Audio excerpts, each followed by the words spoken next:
All right, well, welcome everybody to the September session of the Roundtable for September 2016. We're welcoming all knights and damsels.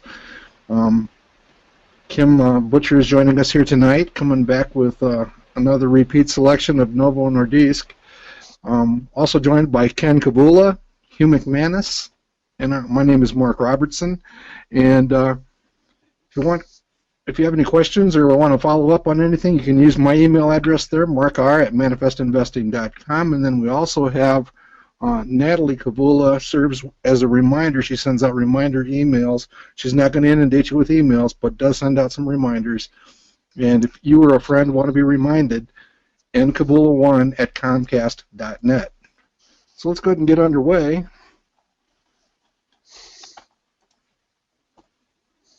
Here's the standard disclaimer. Again, everything that we do here is an educational demonstration. No investment recommendation is intended.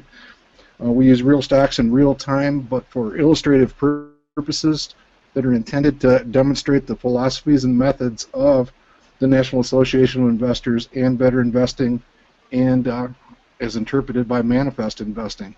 So again, we may talk about stocks that we own. We may own them, and the important message is that everything we do here is literally a demonstration. Here's our standing agenda. Again, welcome if you're joining us for one of the first times. For those of you that are return guests at the meeting, welcome back. We'll take a look at our results over the last 6 years briefly. We're going to continue the discussion just a little bit on the better selling. I think we're going to hit it a little bit harder next month. We've got a very full agenda. As you can see there's 4 stock presentations to be made. NVO by Kim. Ken Kavula is going to do Mednax. I'll take a look at Norwegian cruise. That's not simply because I was influenced by the recent Puget Sound cruise to Alaska. That did actually just end up at the top of some screening results. Hugh's going to go ahead and share Bristol Meyers Squibb. He threatened to do that last month. We'll do an audience poll, and then we do try to, although we try to keep the meeting at about 70 to 75 minutes, we do leave it open for questions and answers afterwards. Here's a quick reminder of what we're doing. We're just here to share ideas. Our ideas with the community. We do keep track of the stuff that we bring before you every month. We've been doing this now for six years, so that's pretty close to 70 months of ideas that have been shared. We keep track in a tracking portfolio, and we hope that the ideas that we share over time will beat the market as measured by the Wilshire 5000 by 5 percentage points over the long term. And we do like to see more selections outperform the stock market than fail to outperform the market. Here's a look at our current situation. Our rate of return over that, again, roughly 6+ something year period is 11.6%, beating the market by about 2.5 percentage points. Again, that's 250 basis points, as shown there. The trend is good. We continue to get stronger results as time goes by.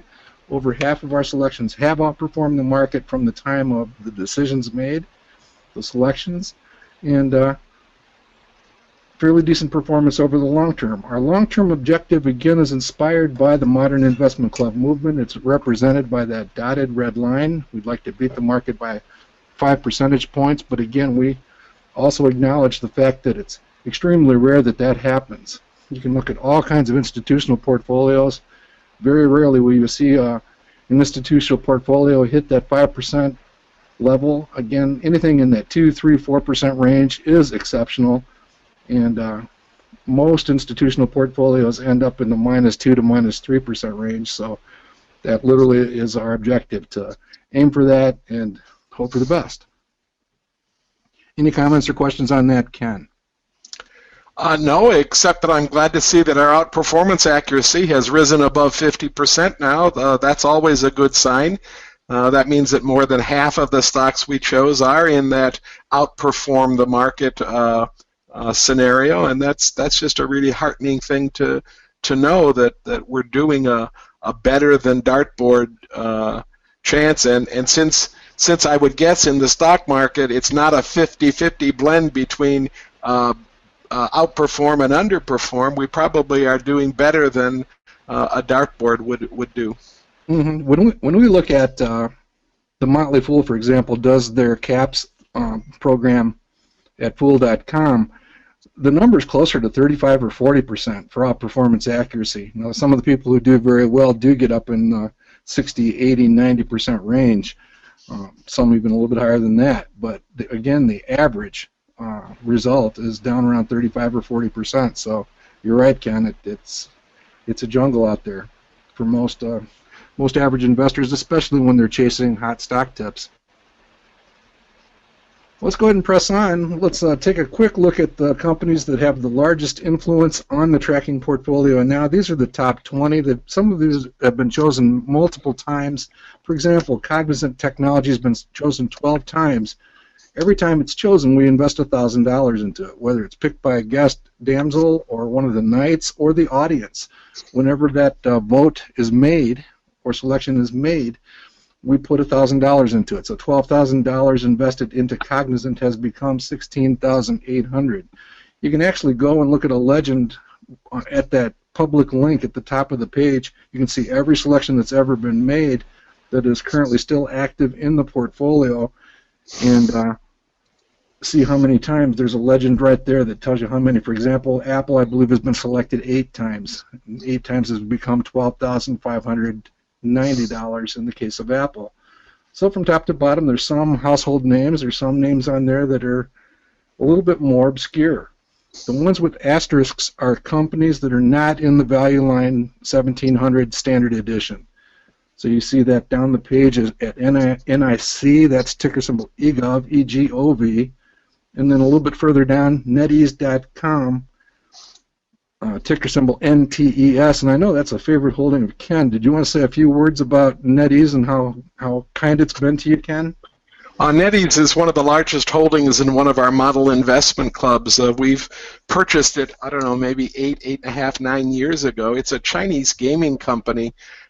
They license games from throughout the world, and then people subscribe to those games through the company. They also have original games. What is so interesting about the company is the variation in analyst opinion about what this company will do. If you go to Yahoo and take a look at the analyst consensus numbers, they're suggesting that the growth rate should be 2 to 3%.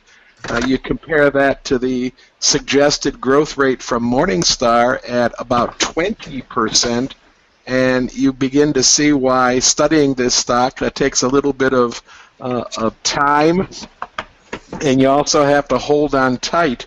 We have found that the stock is extremely volatile, but we have cut it back 4 different times in the period that we've held it because it's become too large a part of our portfolio. And just yesterday I was checking the portfolio, and NetEase has risen to the top in our holdings once again. It's an interesting stock. Take a look at it. I'm not sure that it's a buy right now, and creating an SSG is going to, you're going to depend on information from a lot of sources, and those sources are going to be really disparate in what they predict sales growth to be, and earnings growth for that matter as well. Very, very interesting stock. It is Chinese. It is an ADR. It is only sending data to the U.S. once every 6 months. So with all those caveats, have a good time taking a look at it. Well, I would point out it's only been selected once or twice, so it's actually done very well for the roundtable also.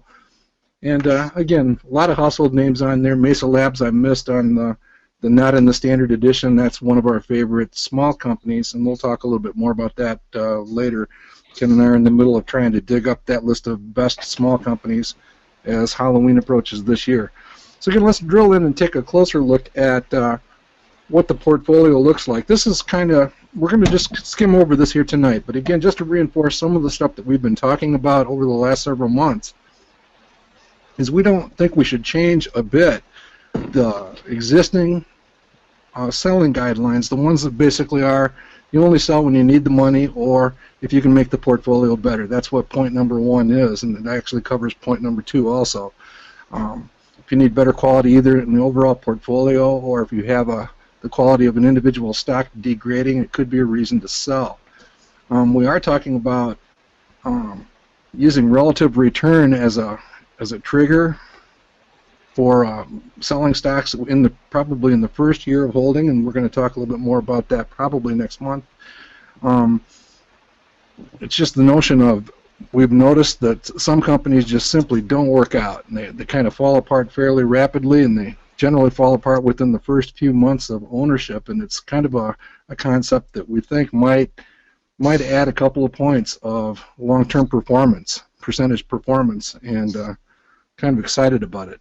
But this month I thought what we would do is just take a quick look at that, make the portfolio better from our traditional approach of, we basically want to design and maintain the portfolio to have enough return.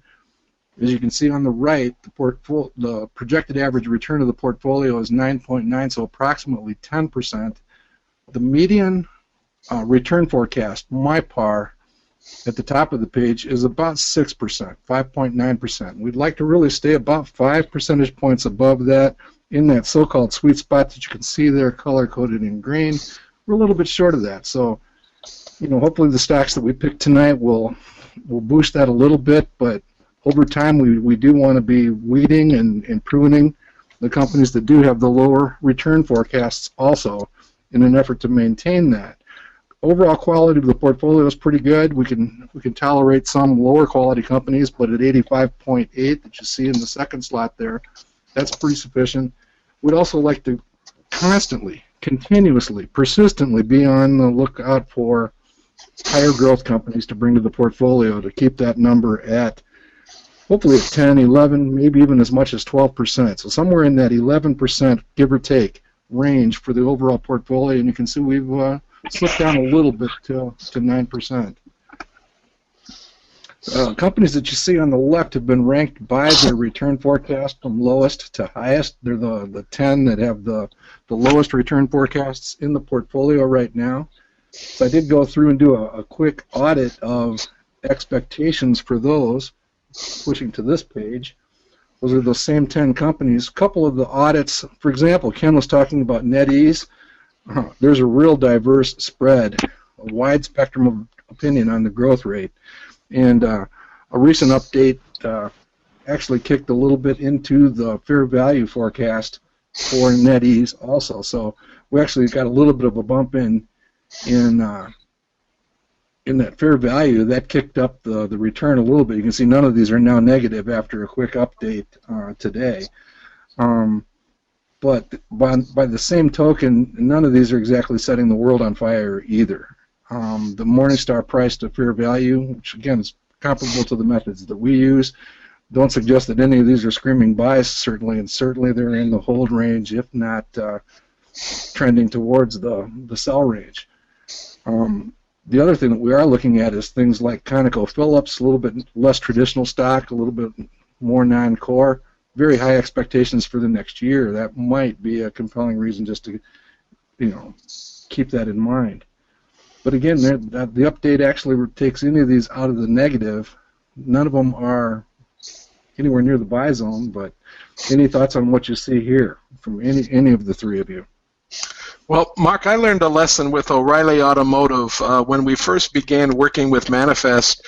One of the rules of Manifest was as your par approached zero, if you needed more par in your portfolio, then you sold some of those companies that were down around zero. And we owned a fairly large stake at that point in O'Reilly in one of the model clubs, and we did need to up our par, so we did sell it.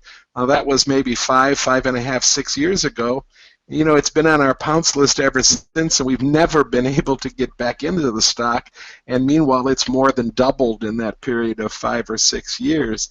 So when a stock is really behaving in an upward direction for lots and lots of years, and there's that huge variation in what the analysts are thinking is the correct sales growth number and the correct earnings number, I'd be afraid to sell NetEase at this point. I guess we only have one, maybe two positions in it. I would like to keep that in the portfolio. Morningstar price to fair value at only 111% means it's just slightly overvalued as far as they're concerned. So I would not like to play with NetEase. A lot of the ones on this list are what I would call non-traditional stocks. They're maybe a little bit more focused on catching the right trends and everything. If you wanted to move out my choice of U.S. physical therapy, I know that I chose that at least once, and maybe other folks have too. I wouldn't be opposed to moving that out with that par of 3.6%. But those are the only two that I would feel comfortable speaking to on this list. Maybe Massimo as well, but Massimo seems to be behaving fairly decently. I do notice that Value Line has a negative low total return on that stock, so there's my 2 cents for the list here. Hugh, you have a lot of stocks on this list. What do you think about freezing our position in any of these? Yeah, I was noticing that as well. But, you know, companies like ConocoPhillips and Caterpillar, I buy these companies for the long haul. And Caterpillar and ConocoPhillips are going to be depressed, I think, for another 2 or 3 years. Maybe Caterpillar in particular, because, you know, it's going to take a while for it to recover from the glory days it had selling things to China and Australia and other countries like that as commodity pricing went into a kind of a bubble. So I tend to hold on to these things for a long time. The goal is when you hear about the word diversification, and it's thrown around actually. If you walk into a brokerage and one of these little financial planners wants to talk to you, and you give him or her the time of day, then they will talk about diversification, and it's a very threatening word because there's no right way to do it, really. And the big question I've always asked them is, when should you be diversified? Should you be diversified at every second of every day, which means you're selling and buying all the time? Or should you be diversified at a given point in a year? Or the way I look at it, should I be diversified when I retire and need the money, and therefore needed to be safe and growing at a steady rate and nicely balanced, etc.? Right now, I'm building a portfolio. I don't view myself as owning one. So I'm not as obsessed with diversification as I would be if I were 10 or 15 years older. I think diversification is a consequence of good investing and a consequence of good long-term thinking.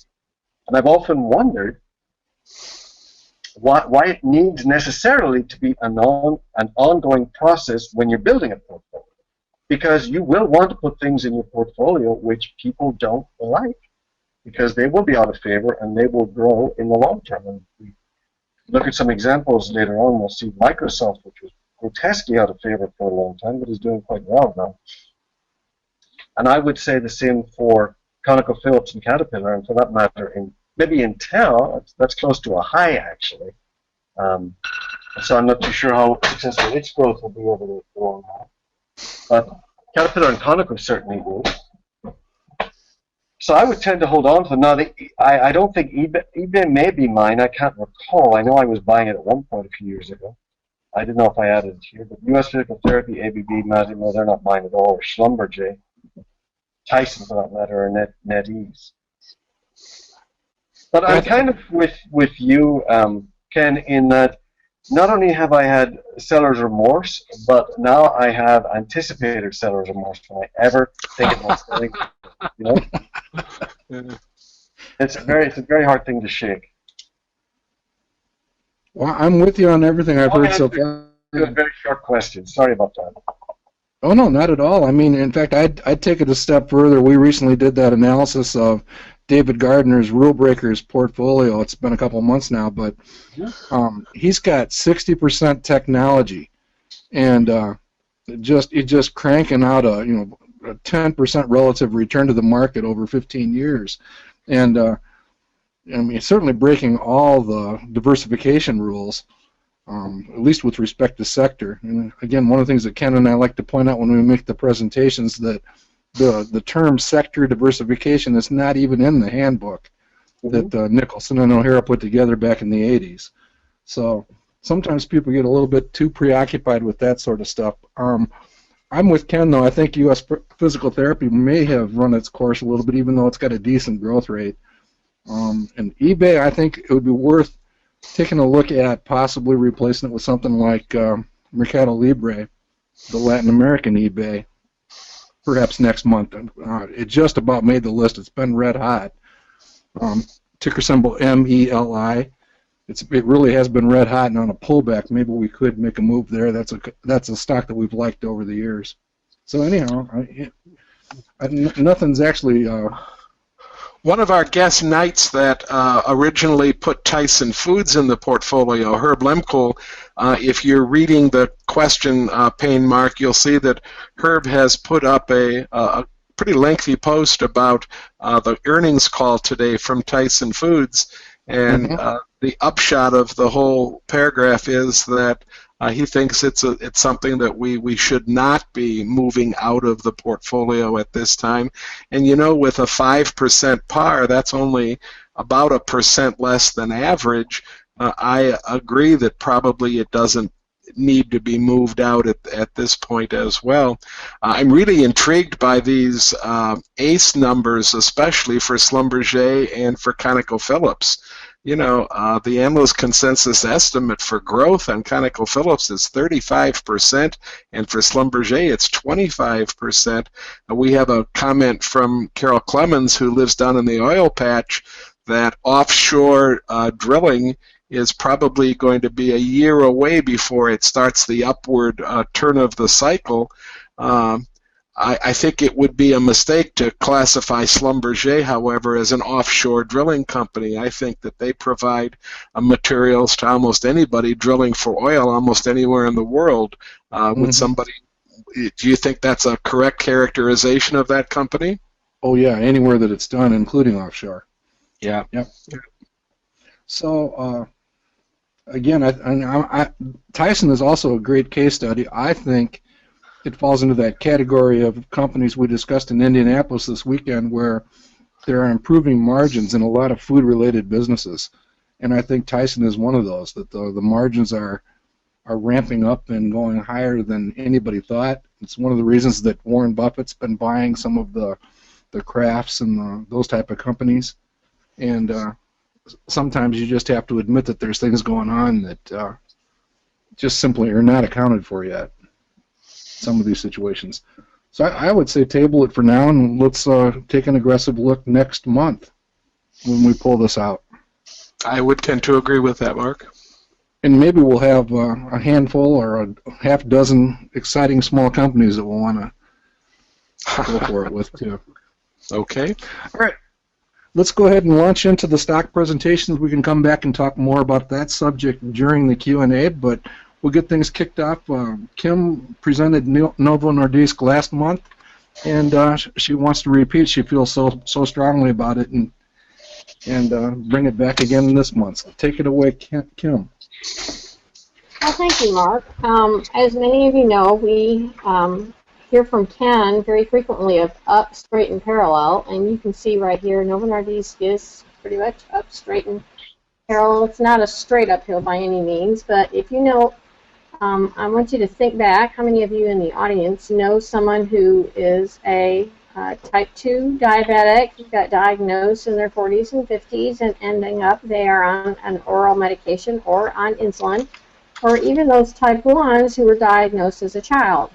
Well, Novo Nordisk is the #1 manufacturer of insulin in the world, and unfortunately, diabetes is just growing by leaps and bounds. Next slide, Mark. I got this slide from the International Diabetes Foundation, and currently we have 415 million people who this disease affects, and in 2040 they expect to have 642 million. All it is doing is growing by leaps and bounds, and unfortunately when this keeps happening, more and more people are going to need medication to manage their diabetes. This is also a play on, truthfully, I believe, human behavior. We have a tendency to be a little sedentary and not move as much as we should, and that can lead to diabetes. So, next slide. Kim, before you get off that slide, the colors are just coded to go with the number growth that accompanies the map. Is that clear? Is that correct? I believe so. I'm going to send, I sent Mark the whole PDF file that they had on the world view of diabetes, and I'm hoping Mark can then post it tomorrow on the forum. Will do. Great. Okay. Yeah. But this isn't necessarily saying it's going faster here and slower here or anything. It's just reflecting where the aggregate numbers are coming from on this particular graphic. Right. It just shows Okay. where it is growing at, and truthfully, Yeah. it's just growing everywhere, and it's getting worse. It's not getting better. You know, most times in healthcare, we want our disease processes to get better, but not worse, and unfortunately, that's not happening. This is the last value line from Novo Nordisk. The recent price on this value line came out was $52.23, and today it closed at $43.85. I personally, when I like to look at a value line sheet, I like to look first at the projections box and see where the low percentage of total return is 10%. That's a minimum. I've learned the hard way to have minimum criteria, and that is one of my minimum. One of the other things is you can see up here where the PE ratio is 21.8, but that was at a price of $52.23, and the median PE is 20. I would hazard a guess that currently that PE is probably right down at that medium or below that, and I like looking for companies in my portfolio when I'm buying them to add to have them, the PE is lower than the median. The other thing I like is where you have this graph that's in the middle, and I don't know if a lot of you realize, but the ... and over on the far right hand side, that is their projection by your value line where they think the low price will be 70 and the high price 95. That's the little channel where they think the stock price is going to go to. So anytime I can see the solid black line and the stock price is underneath it, that's a little way you can also look that the stock price is undervalued. Next slide. I have some things that I like to look at as a checklist of when I look at a value line to make sure I am consistent. One of them is to make sure on the second line down, is the cash flow per share growing? And then you can see with this stock, it's kind of getting to be a cash cow. My goodness, they're going to go on out to have $4.30 per ADR. And that's a lot of money. And that's great because look, how much capital spending do they spend per ADR? That's only 40 cents. They've also been able to consistently, they're growing their book value. They've got what their annual PE is, and average is 21. And like I said, I bet you right now that PE with a stock price of $43.85 is lower than its average. Currently, you can see where the sales, they want to project out to $226 billion, and look at that. I love an operating margin which is 45%. I recognize it's been jumping back and forth, but that's fine. We are staying consistent in the sense that it's in a pretty tight range. The other thing is I like to have a company with their net profit margin is rising or staying consistent. And here it is, we have it again. The other thing is I'm also looking at shares outstanding, and truthfully the other thing is because I missed that one, the shares outstanding are going down. So just by looking at these, this will tell me that this is a well-managed company because the management is nice and consistent. I always look to see if they have any pension obligations, and they do, but it's nothing really outstanding because it's only $331 million for their pension. Next slide. From the value line, this is the annual rates of where they think the sales are going to go at 11.5%, And the dividends will be a little bit lower, but look at that. They're still going to be growing that book value. Now, I know some people have had a hard time finding where they think the long-term growth rate will be for this company. And the company's had some challenges. Got margins that great, you're going to get a lot of competitors. And Eli Lilly has gotten in there, Santo Aventis, and I know that the FDA has asked Novo Nordisk to go back and do some more testings before they're going to approve one of their drugs. And I believe it's Eli Lilly has been nipping at their heels. But when you've got that kind of fat margins, you're going to be okay for a long time. And now if you look at this, they're predicting that their earnings growth is going to be at least 10%. I'm not going to complain with 10% when a company is as big as it is. Next slide.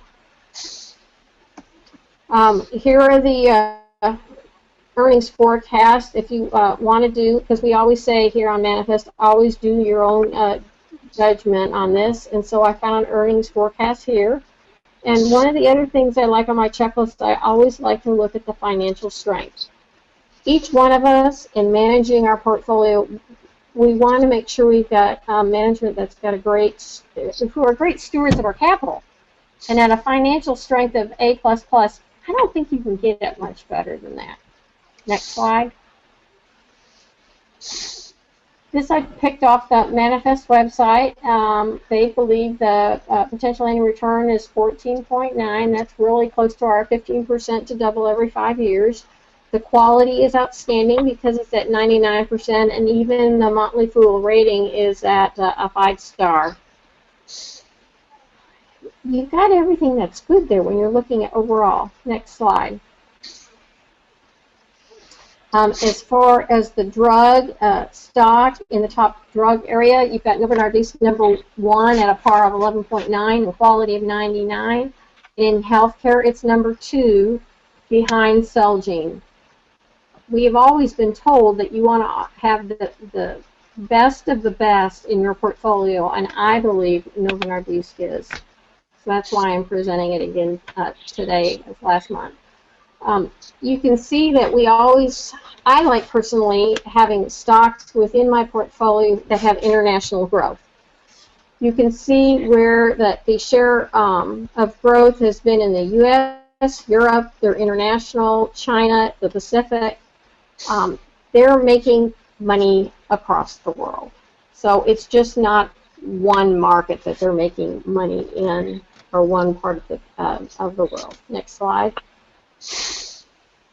They do have a couple different divisions, but diabetes is obviously the number 1, and they are number 1 in that area. Hemophilia is they are number 2 in that market, and in growth disorders, they are number 1. Next slide.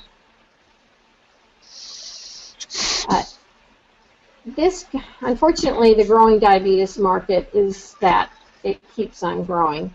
So you can see, and this is all the information from their May 2016 presentation. The nice solid blue line on the right-hand side has 27%. That's of the global diabetes care of market share. So they are the leader in that, and then here are all the other competitors that they have, which are below it. They're a leader, and they're great stewards of capital, and you've got an excellent management team. I can say that right now it was announced as of September 1st, the CEO is going to retire at the end of this year, but the new CEO is a 25-year veteran of the company. So it's not somebody new who's going to be leading the company. It's someone who's been within the culture of Novo Nordisk to be leading them forward. Next slide. They have lots of growth and all that extra cash that they have, they like to return to shareholders via dividends and share repurchases. And that's great because they're growing the company, they're building a new plant in Denmark with their free cash, as well as they announced just today that they're going to have a $510 million stock buyback from August the 5th of this year to August the 26th. with all that free cash that they have, they're a huge cash cow. They've got no debt, and they're growing the company internally without having any debt. I like those kind of companies. Next slide. This is one of the I think I've got to say, this is the only company that I know on their investor relations site. Every week they post something which will tell you, because they are from Denmark, and that is the kroner, which is the DKK. They announce and tell you at what price are they buying back their shares, and 9 out of 10 times I feel that most companies are buying back their shares when the price is way too high. Novo Nordisk, being great stewards of the capital, are buying back the shares when the stock price is low. This is great, and they actually announce it on their website so you can follow it. Next slide. If any of you do any of the technicals, this I got from stock charts after the close of day yesterday. As you are aware, sometimes when if you look at that, the RSI, which is the relative strength index, says it's at 33.08, and whenever a stock is at 30 or below, it is oversold, which is the market might be throwing out with the bathwater with everything else. So always do your own judgment. Evaluate the company yourself, but if you happen to look at any technicals, this is one of the technicals I also do look at. This is telling me that this stock is probably undervalued right now. Next one. Now, one of the things you need to be aware is because it is from Denmark, they have a foreign tax obligation for their ADRs. Each country has a different tax rate. For Denmark, it is 28%. But the IRS allows investors within this stock to either take a tax credit or a tax deduction, so you don't get the double taxation. So unless you have lots and lots of shares that you're going to have over $400, it really doesn't affect you. It's just another form that you have to fill out yourself or have your accountant fill out. But down below is where I found this information, and it talks about, it has a whole list of all the countries and what the tax rates are for those countries. I hope that you find that beneficial. Next slide. I found an article that was on Seeking Alpha, and this is how he had said, we want our money to double every 5 years, and if you look from 2006 to 16, their sales have doubled at 231%, cash flow has gone up 421%, earnings 557%, and dividends up 860%. I can't say anything bad.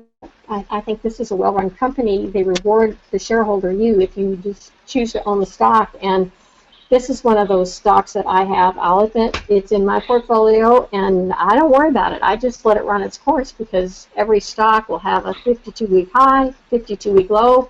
Right now we're getting into our 52-week low, so I don't mind buying more shares to reinvest at the low. Next slide. This is another thing that was in that article, and it talks about when you had the red stars is when the stock price was overvalued. The green is when it was undervalued. And you can read the article, make your own judgment on it. And as you can see, the annual PE down here at the bottom at 21 is also one of those times when it is at the very bottom of their PE, so that they do quite well. Next slide. Warren Buffett believes that you need to have a portfolio that a monkey can manage it, because sometime eventually it will. And I have to admit, currently I'm in a monkey managed portfolio because I'm here in Florida taking care of my parents and helping them because my dad's got leukemia, and I don't worry about this stock. So if you would like to have a stock within your portfolio that you really don't worry about because you've got great management with capital allocation and they share their profits and free cash flow with you, the shareholder, this is a stock I would like you to consider for your portfolio. And thank you. Thank you, Kim. Bringing back the career builder ads. Good stuff. All right, Ken, we'll go ahead and turn to you with Mednax, ticker symbol MD. Okay, if you'd click once, Mark. Mednax is a fairly small company, $2.7 billion in revenues. So in our system of classification, along with the growth that it's experiencing, I think we would have no trouble saying that it's a small, mid-sized company. It's been around for a long time, over 30 years. It started out in Florida with an $80,000 valuation and just a couple of assets, and it's grown to be a national presence with assets in a lot of different areas. Click, please. Mednax on a single day will touch these kind of patients, and some of these you'll recognize and some of these you need a little bit of explanation for, but it gives you a little bit of idea about the scope of the company and how many different people they would touch on a daily basis. Next slide. The value proposition is that this company is creating opportunity in a lot of different places. One of the driving forces behind most hospitals today is managing their costs. And many hospitals are deciding to not run their own programs in some different specialties. Just specialties that hospitals and standalone ambulatory centers are beginning to farm out are neonatal services and anesthesiology services. And those are the two biggest units that Mednax puts together. Mednax will put together a group of doctors, a group of people certified in these various disciplines, and then bid to run the program for the particular hospital or standalone facility or whatever it is that we're talking about. And again, its largest presence is in neonatal services, and anesthesiology is the fastest growing segment, but they have some interesting growth coming from some of the other segments as well. Click again, Mark. Just if we look at neonatal services, there was a recent study done by Pediatrics, and that's an organization, a nonprofit organization, and they have found that patients that are using the neonatal services from Mednax have these percentage decreases in these particular types of problems with the neonatal patient. Mortality in very low birth weight infants, for example, is 22% less than you would expect in the peer group. Late onset infection is more than half, is less than half as much as you would expect in the peer group. So they're exhibiting some real success in this area, and that's driving customers to their door. Click again, please. Their fastest growing unit is in anesthesiology. Hospitals used to have their own anesthesiology departments, and more hospitals are opting to outsource that whole department to a company of some sort. I had direct experience with this when my wife and I were caregivers for my mother. We discovered that the heart units at all of the local hospitals basically had been farmed out to the same group of heart doctors, so that no matter which local hospital we went to, and we had 4 of them that we could choose from, we were seeing the same group of doctors that were in charge of the heart programs. Well, the same things are happening with anesthesiology. You can see the footprint that exists today, and the company has lots of room to grow. There's a large part of that map that does not have a state with a unit in it at this point. So it's a really good growth opportunity for the company. Click again, Mark. Here's the fastest growing unit in Mednax is teleradiology. Most of you, I think, know what a radiologist is. It's a doctor that reads and interprets X-ray and MRI results. Well, a teleradiologist would be somebody that does this long distance. and they might offer those services to a number of different hospitals or a number of different standalone units. This is the fastest growing segment of Mednax. Again, you can see the footprint on the map of the United States. The darker the color of the state, the more teleradiologists are located in that state, and the more customers are using those services in that particular state. Click again, Mark. The way that teleradiology works is that you start out with a certain group. Well, first of all, you hire a large group of radiologists on your staff. So Mednax has a large group of board-certified radiologists on their staff.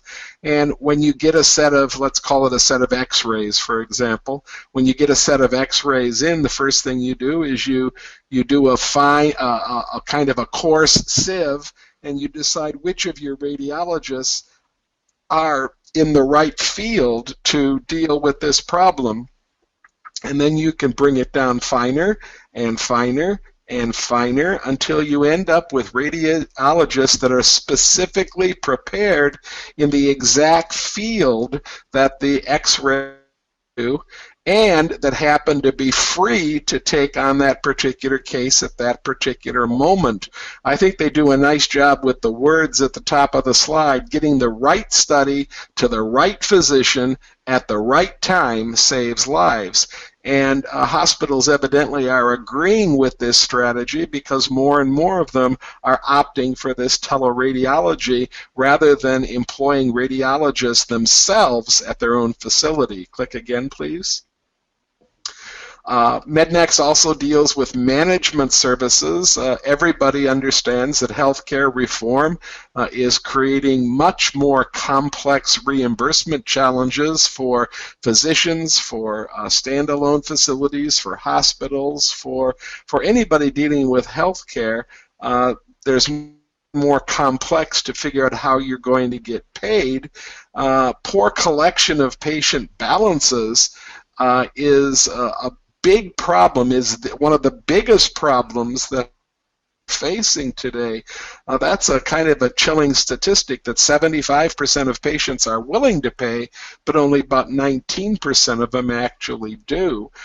You also see that there's an increased cost in patient pay responsibility. So in 2005, only about 3% of patients were paying right at the time the services was rendered, and that had grown to 35% in the current healthcare system, and the estimates are that 50% of people by 2020 will be dealing in some form of direct pay. So Mednax sees this as a growth opportunity, and they're providing these services.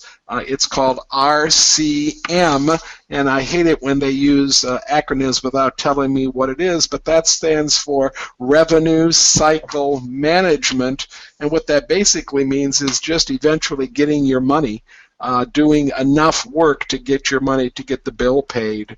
So click again, please. Up straight in parallel, I can't emphasize too much. And before you ask the question, no, those two relatively flat quarters don't bother me very much. They've had flat quarters before. You can maybe look back to the recession, and I don't see a lot of disruption in this company during the recession, but there are a couple of times, if you quarter by quarter by quarter numbers, where you'll see periods of 1, 2, sometimes even 3 quarters where revenues, where earnings per share flatten out just a little bit. Notice that the price bars have flattened as well, and that the company is trading near a 52-week low right now. Click again, Mark. This is from the Better Investing Online Stock Selection Guide, and I've set growth rates for sales at about 11% and for earnings per share at about 14%. I see that the trend on margins is slightly down, but when I actually look at the numbers, I'm not nearly as concerned about that red downward trend as I might be. The numbers are clustered fairly close together, and the sources that I've read indicate that the outlook for margins is stability or even slightly increasing. Return on equity is going in a nice direction, and the debt seems to be manageable, even the most recent debt, which is the highest in a long time, and due to a number of acquisitions, even the most recent debt is very near our goal number of around 33%. I will indicate that the company is not afraid to borrow some money and I looked at their bonds, and they're borrowing at 2 and 3 and 4%, which are extremely low rates, especially when they can grow that money at a much faster rate. And their interest coverage right now is better than 13 times, which means that they're going to have no problem paying the interest on their loans if they should be faced with some type of catastrophe. Here's section 3, the historical numbers, and I chose just to use the historical high average and the historical low average. If you'll click again, Mark. As I did my choosing of high and low price, there's the zoning. I did capture a Value Line annual rates box just to give you a little bit of comparison. Value Line sees sales growing at 13. I was a little bit more pessimistic. Value Line sees earnings growing at 13. My preferred procedure suggested maybe 14. So all in all, I'm running close to Value Line projections. I'm not especially worried. This gave me a buy with about a 5-to-1 upside downside. Click again, Mark. I'm getting a par value of about 13 point something or other, and then I compare it to Manifest. I use Manifest as a validation of what I do on my own analysis, and when Manifest comes in at 13.3 and my SSG comes in at 13, I think that's a 1 right there. Boy, I'm really pretty happy. I think that they're both telling me essentially the same thing. Click again, please. I'm looking at projections from Value Line. At a slightly higher price, Value Line was saying 7 to 14%. With the price a little bit lower, I think that those numbers are probably somewhere in the area of maybe 9 to 16%, something along those ranges. Again, I'm very comfortable with that. Here's the numbers that Mark gathered from the analyst consensus community. And you'll notice that that yields that 13.3. You know, I really didn't have any strong disagreement with any of these numbers. If anything, I might have lowered the share count just a touch. I think Mark is using 90.3. Mark, if you could run your cursor around it there. That's a 92, isn't it? Mm-hmm. And when I did my preferred procedure, I think I used 90. But essentially it's the same analysis, and it's going to yield very close to the same par value, around that 13%. I'm very comfortable with that. I think that I'm looking at a good, solid, medium company with a lot of room to grow, and it's in an area that I think right now is being overlooked by the market. I noticed that we have a couple of questions in the question queue about why is Novo Nordisk trading at a low? Why is Mednax trading near a low?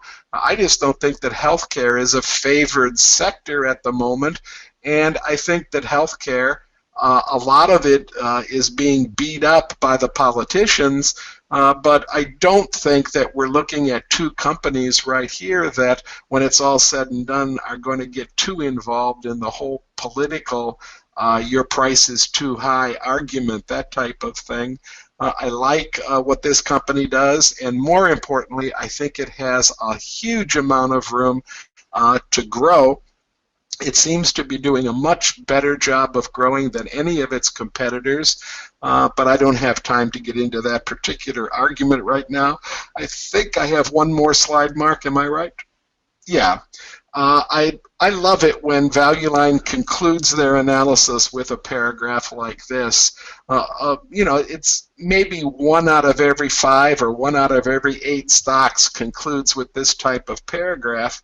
And I love it when it tells me that it's going to have some problems this year. That indicates to me I can pick it up at a bargain price, and then they're suggesting good quality appreciation out for the next 3 to 5 years.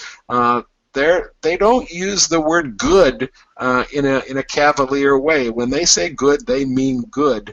So all in all, I'm fairly pleased with everything that I've read about Mednax here, and I would suggest that we'll add a position to the tracking portfolio and see how it does over the next couple of years. All right. Well, thanks, Ken. Yeah, I would say those type of words coming from Value Line, Hugh would change those to basically say this is probably an accumulation opportunity, and probably have some time to do some accumulating. So, all right, let's go with our third stock here. I'm going to go ahead and present Norwegian Cruise Lines, ticker symbol NCLH.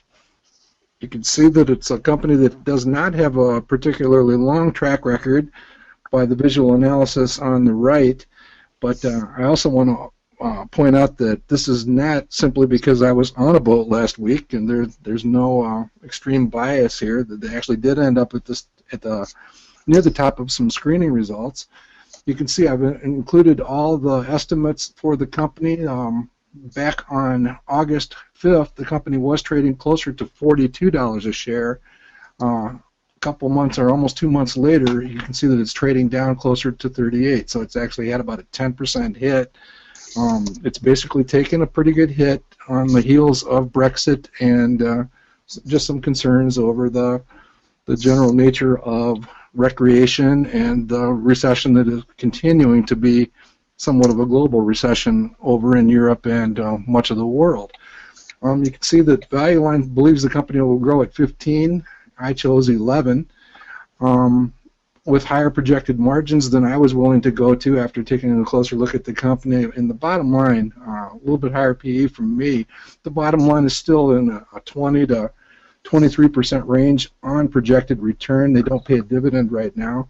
And you can see that low total return forecast that Kim emphasized is, again, mid to high teens. So fairly interesting looking company, at least from a return perspective.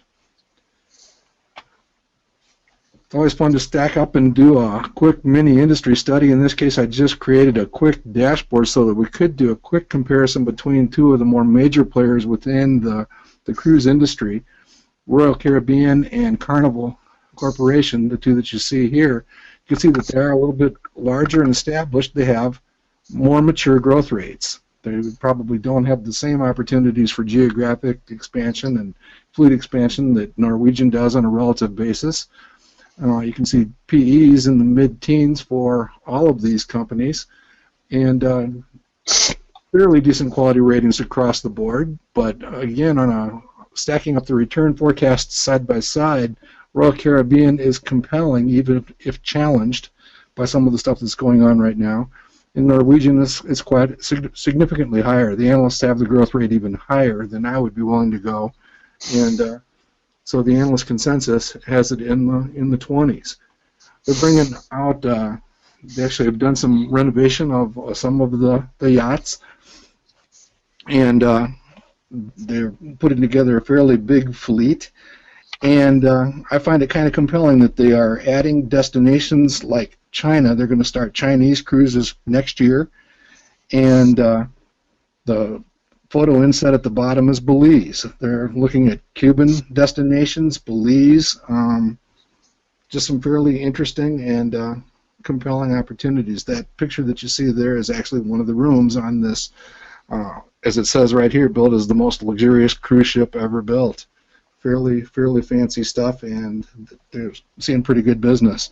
Fairly recently, Barron's had an article written by Wedham Securities that talked about the cruise industry, just capturing some of the spirit of what's going on, the European pressures that are out there. The Brexit thing did seem to mess a few things up, but these guys do seem to be doing fairly well and maintaining growth, and they have some decent expansion plans. And again, the whole idea is that for whatever reason, seasonal sentiment, if you want to think of it that way, they tend to get kind of gloomy this time of year, and in advance of the fourth quarter and the first quarter, it can be a good time to look at these from an opportunistic standpoint. The Caribbean market is solid. It's, as it says here, rock solid, with very few vacancies right now in the way things look. Here's a look at the stock price over the last 3 years. Again, as Kim pointed out, anytime you get that relative strength approaching 30, you are approaching an oversold condition, perhaps, theoretically. This is kind of a situation that also probably shows a sell-off of some of the restricted shares after the company IPO a few years ago. But you can see that the price has actually come back down to the higher 30s from a high closer to 65. So it actually is fairly deeply discounted for the challenges being faced in the marketplace. And again, I think it looks like a pretty good opportunity with decent growth characteristics, and one of the industry leaders in the cruise line industry. So I'm going to go ahead and add NCLH to the tracking portfolio.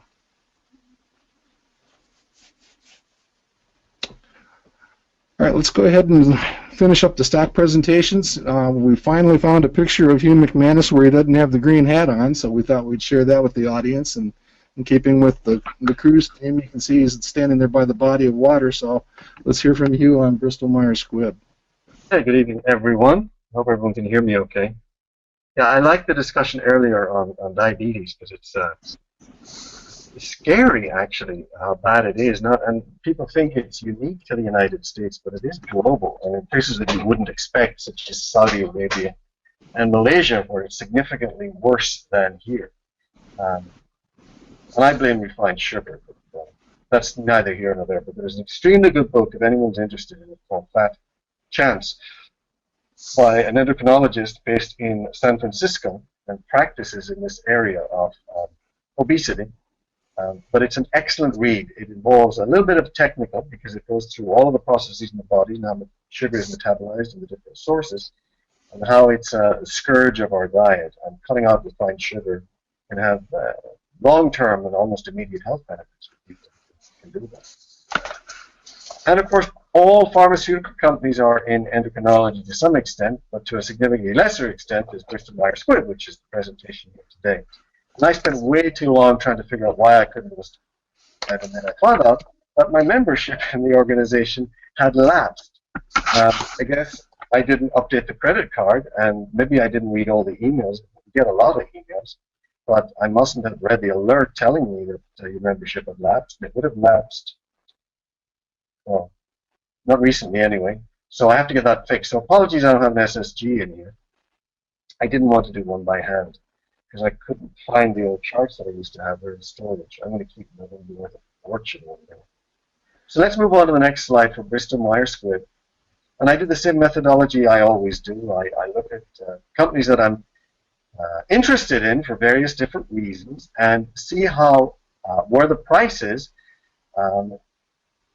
as a function of the 52-week high and the 52-week low price. So how close is it to, on that range, how close is it to the low? And the Bristol Meyers Squibb, the close of business today, or maybe it was yesterday, is just over 3% of the way to the bottom. It's almost at its 52-week low. And I tend to favor companies, if they're solid companies and they've got long-term growth prospects, I tend to favor companies when they're cheap. I also like it if they've got a high dividend, although that can be a bit troublesome, because companies that get into trouble and continue to pay a dividend have a low stock price, and the dividend yield increases, so you have to be near it. But I do like a long, stable track record of dividend payment. Certainly BMS, which is not the ticker symbol, BMI is the ticker, has that. So let's move on to the next slide, and you'll see the area that I'm looking at, which is the companies close to the bottom. I like it within 10 to 20% of its low price. And skipping along to the next slide, I've talked about this before, I favor mid-sized to large companies. I take risks on small companies periodically, as you know. And on the next slide, I just blank out those that I don't want to look at right now for a host of different reasons. And it boils really down to Staples, Starbucks, Disney. But BMS which has a better dividend yield, except for Staples, is a company that I haven't bought in a long, long time, and its price is near its 52-week low, so now is an opportunity. So we go to the next slide. By the way, as I said, I spent way too much time playing around with trying to figure out how to do an SSG, but so I will just talk through this. It is a stable company. It has a very good debt situation. In fact, if anything, it could afford to add more debt to its balance sheet, but doesn't want to do that, so that's fine. Doesn't need to do it either, for that matter. It has a very good pipeline, but it's it's back-loaded. It's not front-loaded. In other words, it doesn't have many drugs in the pipeline that are about to get approved. And that's a problem for analysts right now, particularly those with a 3 to 6 month time horizon. And I'm being generous here. Let's call it a 3 month time horizon, or a 1 week to 3 month time horizon, or whatever the short term is. Price fluctuates, and the stock price has been hit by recent bad news, and we'll get to that in a jiffy. Just on the next slide, there's just a picture of how the stock price has been climbing steadily for the last 5 years, but it does fluctuate here and there, and it accelerates up periodically, and it charges down on occasion as well. And many of these sharp jumps or sharp collapse are driven by news, particularly news that has to do with the pipeline. So let's go to the next slide, and I think I will skip through these because this is the quote-unquote bottom of the heap.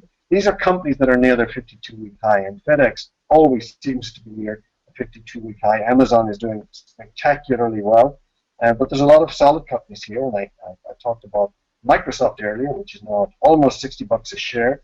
It's actually, I think it has now surpassed its all-time high, which it hit in March or maybe February of the year 2000, just right at the time that the bubble got burst in the dot-com. Okay, so let's jump ahead. And what I did here on the next slide was I looked at the balance sheet, the income statement, and the statement of cash flows. But we're running out of time, and we don't really need to go through these in great detail. But the one recurrent theme about all pharmaceutical companies is they have a lot of debt. They spend an awful lot of money on R&D, and you'll see that as a percent of revenue. You'll see that on every income statement. You'll see that number, and it's well worth tracking. And it's well worth making sure that that number is actually producing results. It's actually producing drugs that can get to the market. Yeah, there it is.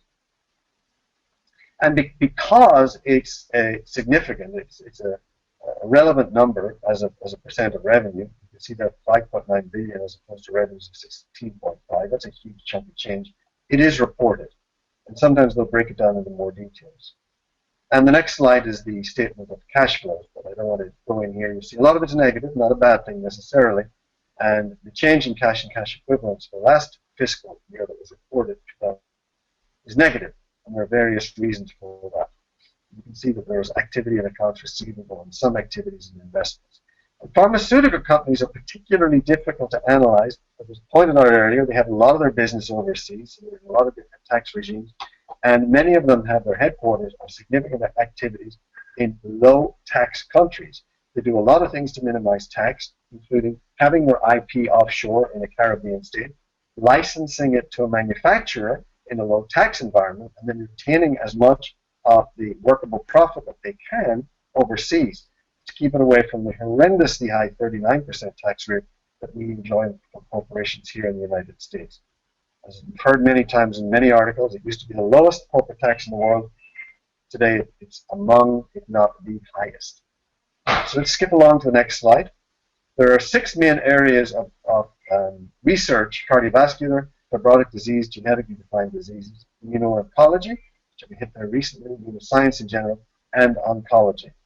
And genetically defined could involve actually diabetes.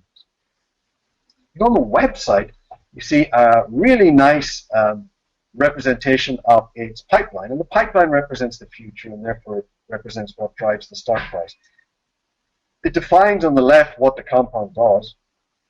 And this is phase 1. So this is the early risk phase, where you're basically trying to figure out, is this therapy safe to administer to human beings? After all the animal studies are done, once you start administering to humans, it's called a clinical study, not pre-clinical. And most of the things on here are what are called biological molecules. They're large molecules. If you went back and looked at this pipeline even 10 years ago, The bulk of the molecules here will be small molecules, traditional drugs that we all know and love, the Lipitors of the world, the aspirins, etc. The small chemical molecules have been replaced wholesale in pharmaceutical companies by large biologics that are made through different techniques. They're made through fermentation. And these are large molecules. They're hundreds of thousands or even millions of times bigger than the small molecules. And they are often administered, the route of administration is often as an injectable. So if we skip to the second slide, next slide, we can see the phase 2 pipeline. Again, very healthy. They have a lot of, and if you get, they have a lot of different programs here, and many of them are doing quite well in a host of different regions. And by the way, if you look at different pipelines, you get used to seeing things like this, BTK inhibitors, or things that are pegylated, or nitroxyl donors, etc. You see these time and time again in different pipelines of different companies, and it's a good thing if you're investing in pharma to look at the pipelines of competitors, because you get an idea of what's a hot area of research, what are the new drugs that are coming on the market, and if there's one already on the market, you can see what potential competitors it might have. And then finally, when you look at phase 3, and this is the last stage, the one that involves an awful lot of cash, a lot of investment, thousands upon thousands of patients to ensure the drug is not only safe but also effective. And here we only have one. That's a bit of a problem, because it means that additional revenue to Bristol Myers Squibb will not happen until these phase 2 drugs mature into phase 3 and get to the point of getting approved, and that could be 3 to 4 years away. So we skip to the next slide. We can look at the marketed compounds, and this is not an exhaustive list by any stretch of the imagination, but once again you can see a lot of them are biologics. There are 2 small molecule drugs in here. Big change, as I said, from 10 and certainly from 20 years ago. And on the slide that follows, 62, we can just see their compounds and the types of revenues that they generate. Certainly is no Amgen, which can generate many billions of dollars from each of its drugs, but it has a lot of blockbusters. Amgen's an exceptional company, and pretty much every drug that it launches becomes a blockbuster. A blockbuster will be defined as having sales globally of $1 billion a year or more. And there are plenty of blockbusters in this list. BMS has its slew of drugs that just generate healthy revenues of a couple $100 million, but not blockbusters. So finally, I think, oh, yes, I just wanted to talk about the recent bad news. It had a phase 3 trial that failed in August. It was a drug that it licensed in from a small company, and it was for non-small cell lung cancer, which is a very hot area. Lung cancer is a horrible thing to get, and for most people, the outcome is not that positive. Most people will die if they have lung cancer, although great progress has been made. Merck has a competing drug in the market, so their stock price soared, or at least soared as high as a large cap company can. But Bristol Myers Squibb got hit, and the stock price went down by 10% and has been flailing around since then. So for me, at least, this is a good opportunity to buy. And the fact that the pipeline, so future revenue, won't happen for a few years probably means that the stock price could remain depressed for a while. We're talking maybe a few years. It depends when analysts decide that maybe this is a company that they should think about for the long term.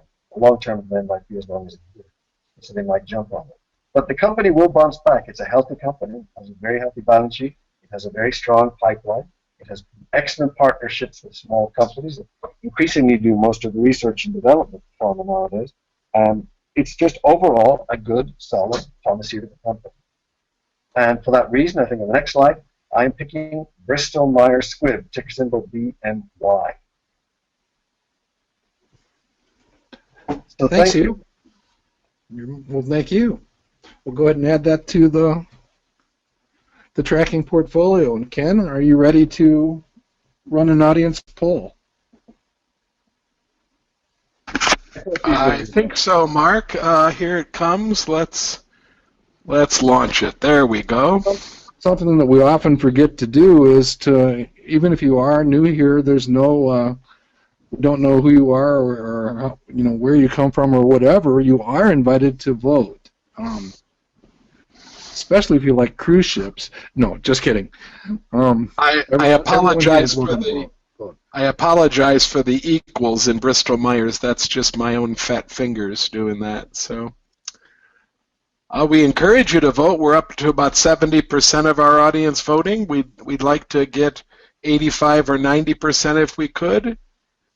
So just take your mouse and press something. Up to 82% voting now, 83%.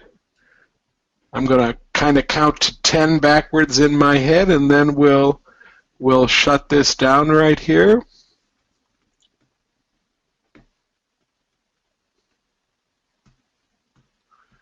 And I'm going to close the poll, and I'm going to share the results. There are the results.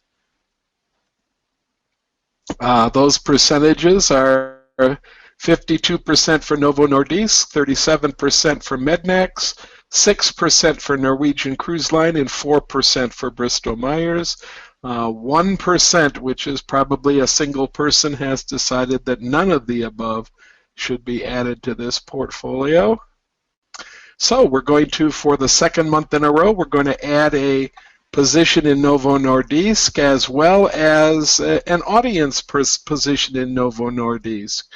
So it's a lot of pressure, Kim. Yeah, it better do well, Kim. Broad shoulders. I'm fine. She can take it. Mark, I'm going to hide the polls now, and I'm going to pull up the question box and see what kind of questions we can deal with here. Okay, while you're doing that and taking a look at the inquiries that we have, here are some of the coming attractions. Just FYI, it's not an all-inclusive list, but it is some of the highlights. We will do this a month from now on the final Tuesday of October.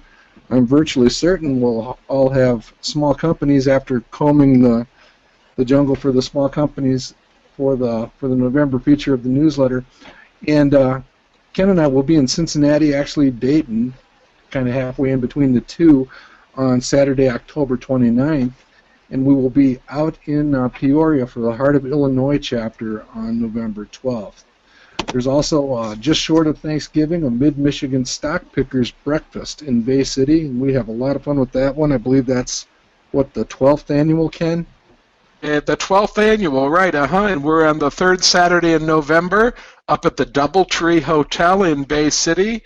Come on up, have breakfast with us, and Mark and I will try our best to keep you entertained for 3 or 4 hours. It's always a really good session, The last time I looked, I was pretty near the top of the leaderboard, so there will be a party that day. Yeah, we're checking the weather, Mark, because we do believe that hell is freezing over. Yeah.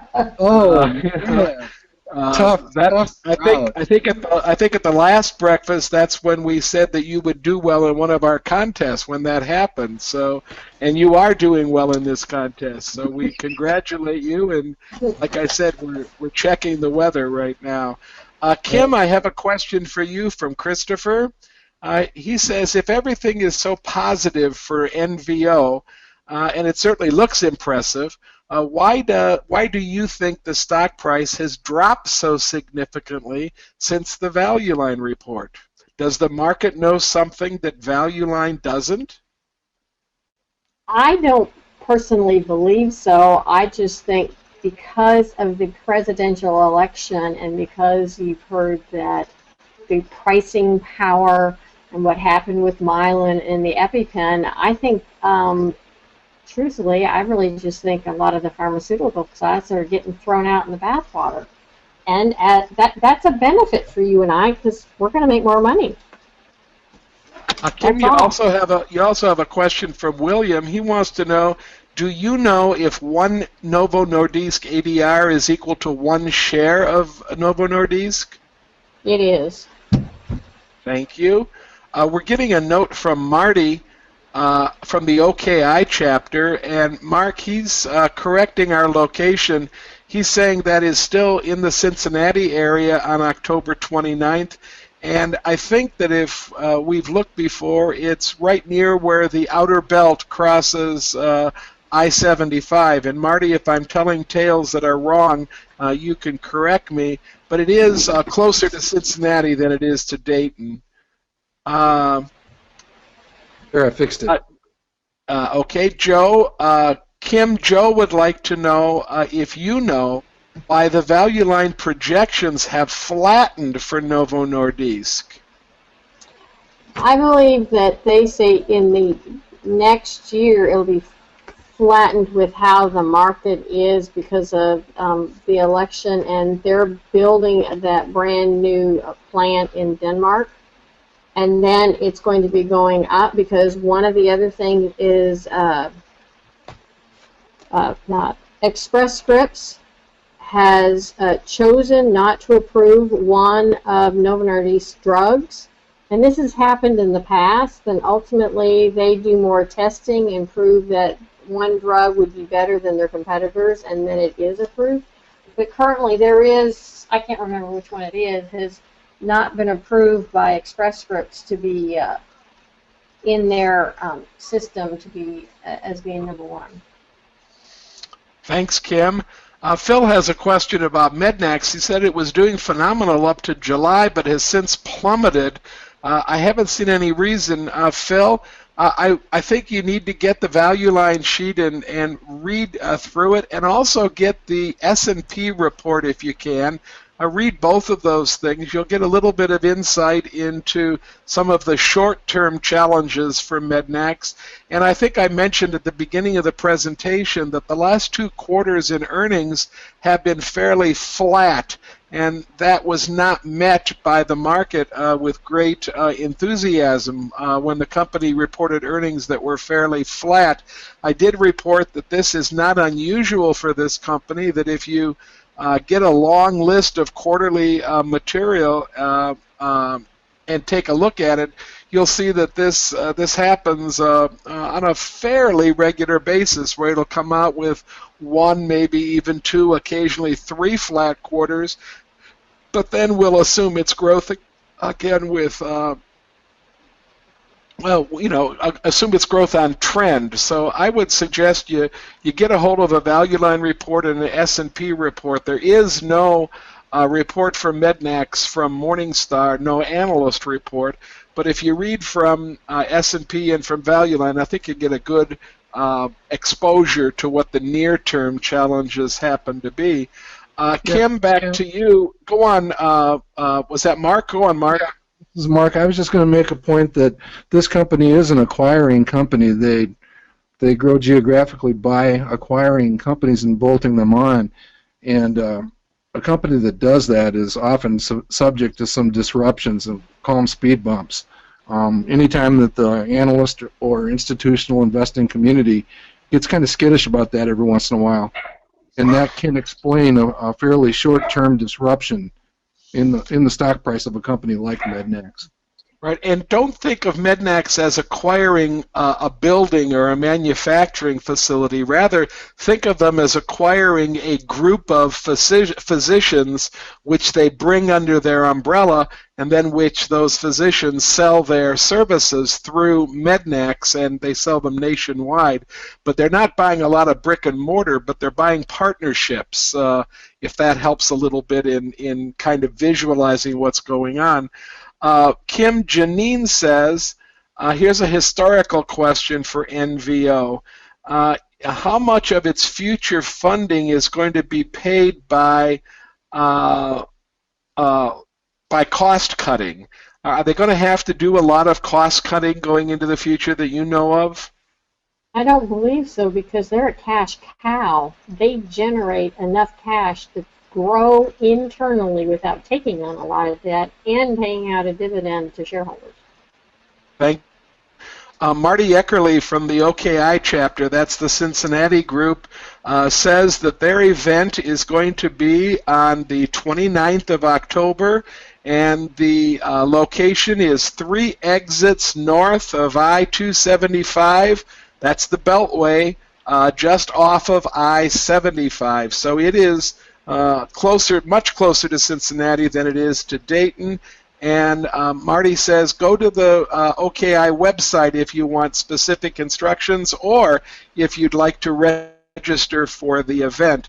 Mark and I will be there, and I will tell you that if it's anything like our Saturday in Indianapolis, we're going to have a really good time, and the participants are going to have a really good session as well.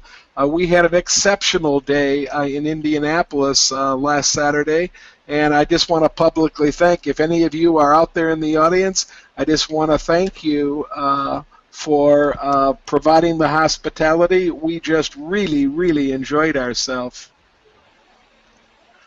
We're getting a note from Sharon Lindquist Skelly, and I assume Sharon's from the OKI chapter as well. And she says, would you note that the Cincinnati event is free? So this is a free event there in Cincinnati, so that should go a long way to making up a few people's minds on this list. I know we have some very frugal customers on this list all the time, so it's a free event. All you have to do is get there, okay? Mark, I've cleared the question box. I'm just looking up near the top to make sure.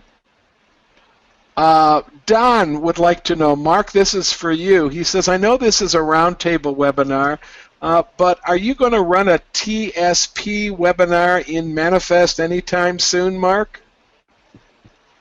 Soon, I would say between now and the end of the year.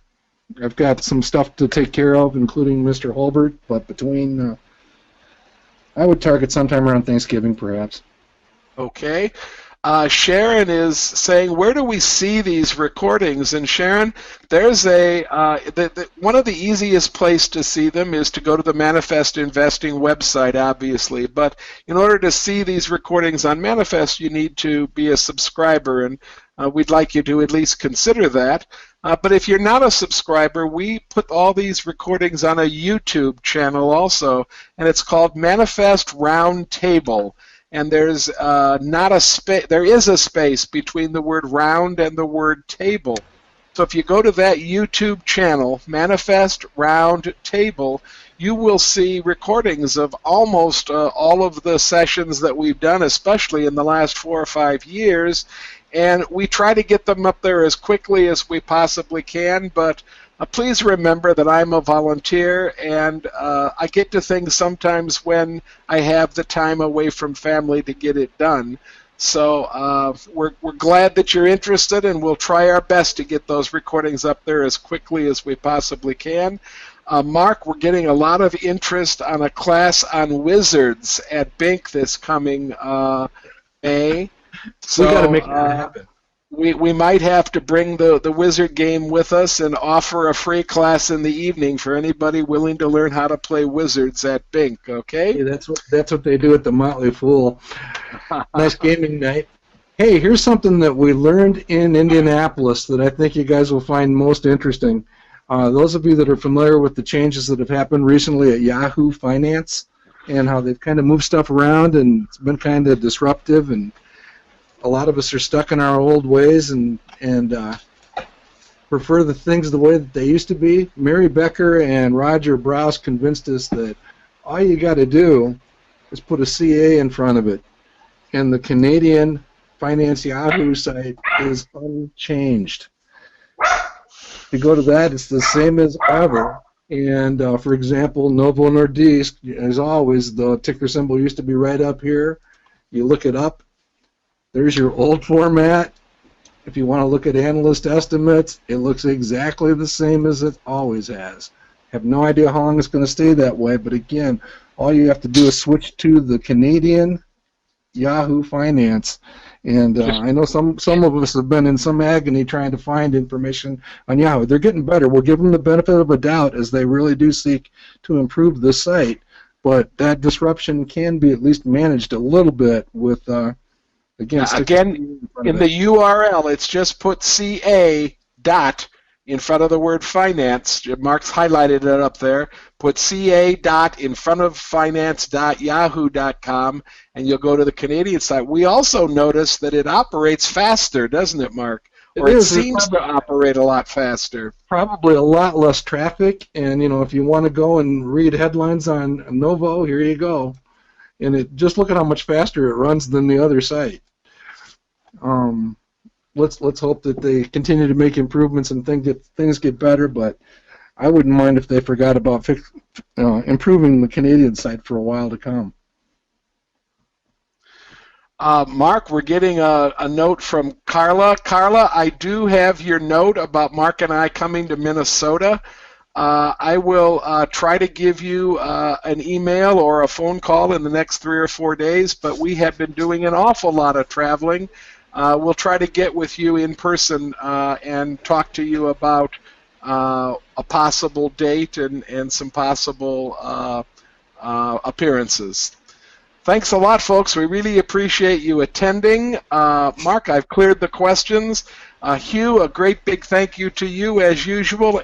Tim, you're a lifesaver when Cy is traveling. Thank you so much for putting in the time to prepare the presentation. We really appreciate everything you're doing for the roundtable.